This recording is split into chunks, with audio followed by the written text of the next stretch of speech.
Ya, untuk mengetahui kondisi terkini terkait dengan klaster baru di Jawa Timur, kami akan bergabung dengan rekan Monika Garasin dari Surabaya, Jawa Timur. Monika, bagaimana jalannya pemeriksaan swab bagi puluhan karyawan PT HM Sampurna di maksud kami Rumah Sakit Dr. Sutomo?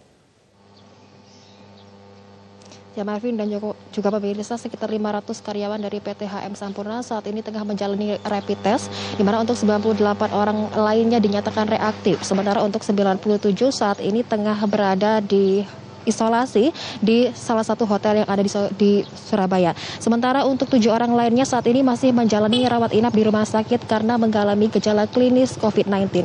Saat ini untuk tim tracing Marvin juga telah melakukan pemeriksaan swab kepada 98 orang yang hasil rapid testnya dinyatakan reaktif COVID-19 dan tinggal menunggu hasil dari swab ini. Dan Ketua Rumpun Kuraktif Gugus Tugas COVID-19 Jawa Timur, Dr. Joni Wahyuadi menyatakan saat ini pihaknya masih menunggu hasil tes swab karyawan PT Pabrik Rokok ini. Saat ini pihaknya juga memastikan untuk penanganan kasus corona di klaster Sampurna dilakukan sesuai dengan protokol COVID-19.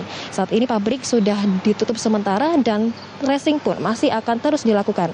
Dan di sisi lain Marvin, untuk tim rumpun tracing gugus tugas COVID-19 Jatim juga melakukan penelusuran dan juga pemetaan penularan di klaster Sampurna yang dibagi menjadi 2 ring. Untuk ring 1 Marvin, yakni mereka yang kontak erat dengan 2 pasien sebelumnya yang positif, sedangkan untuk ring 2 yang tidak berkontak langsung. Di mana untuk sebelumnya Marvin, 2 karyawan PT HM Sampurna yang bekerja di pabrik Rungkut 2 Surabaya sudah terkonfirmasi corona dan meninggal dunia setelah beberapa hari dirawat. Dan untuk saat ini pihak manajemen pun segera bergerak cepat dengan menutup pabrik dan kegiatan produksi dihentikan sementara. Dan berikut merupakan kutipan wawancara kami bersama dengan Ketua Rumpun Kuratif Gugus Tugas COVID-19 Jatim, Dr. Joni Wahyuadi. Tindak lanjutinya apa? Kalau ada yang positif repeat harus segera dilakukan swab. Dari swab nanti yang positif kita lakukan isolasi ketat, baik isolasi mandiri maupun isolasi di rumah sakit. Makanya ini langsung kemarin ada data, hari ini saya lakukan swab di Sutomo. Hasilnya? Tadi ada 46 yang dilakukan swab, itu yang khusus untuk klaster itu. Jadi kalau negatif harus diulang lagi, kalau negatif lagi dilepas. Kalau masih positif ya kita lakukan isolasi. Marvin.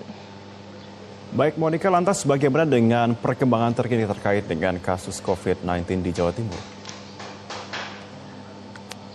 Ya Marvin dan juga pemirsa, hingga saat ini sudah ada 951 pasien positif corona yang ada di Jawa Timur. Sementara untuk yang sembuh update-nya ada sekitar 162 orang, sementara yang meninggal ada 100 orang. Dan juga untuk pasien PDP ada berjumlah sekitar 3.065 orang.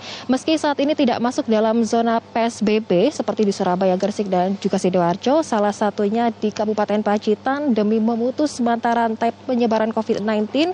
Saat ini Pacitan juga Pemda setempat memberlakukan karantina wilayah di Desa Kembang, Kecamatan Pacitan. Dan untuk karantina ini merupakan dilakukan karena Desa Kembang ini merupakan salah satu transmisi lokal COVID-19 di Kabupaten Pacitan.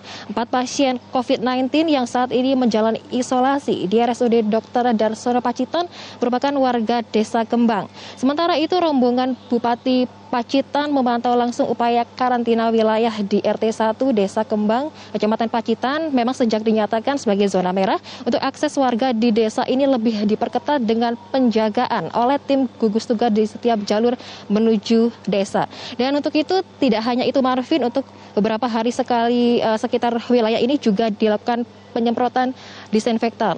Selain itu, sementara itu di Lamongan, saat ini pihak Pemkab Lamongan Jatim juga mendirikan dapur umum untuk membantu warga miskin yang terdampak dari COVID-19 di 27 kecamatan di Kabupaten Lamongan. Seperti dapur umum yang dibangun di Kecamatan Lamongan ini, untuk para kecamatan juga dibantu oleh anggota TNI dan Polri bahu-membahu masak bersama dan menyiapkan sebanyak 1.300 nasi kotak untuk diberikan kepada warga miskin yang terdampak COVID di wilayah Kota Lamongan. Saat ini juga pemerintah total sudah mendirikan dapur umum di 27 titik di setiap kecamatan, yaitu akan total ada menyediakan sekitar 35.000 nasi kotak untuk dibagikan kepada masyarakat di 27 kecamatan yang ada di Lamongan. Setiap kecamatan nantinya akan mendapatkan jatah sebanyak 1.300 kotak nasi beserta dengan lauknya, Marvin, untuk disalurkan kepada masyarakat miskin yang terdampak COVID-19. Dan Yusronur Effendi yang merupakan sekretaris gugus tugas percepatan COVID-19 di Lamongan juga menyatakan dapur umum ini didirikan sebagai bentuk kepedulian pihak pemerintah untuk menyediakan pangan gratis bagi warga yang terdampak COVID-19. Dapur umum ini, Marvin, nantinya akan dioperasikan selama 20 hari ke depan sejalan berakhirnya bulan Ramadan.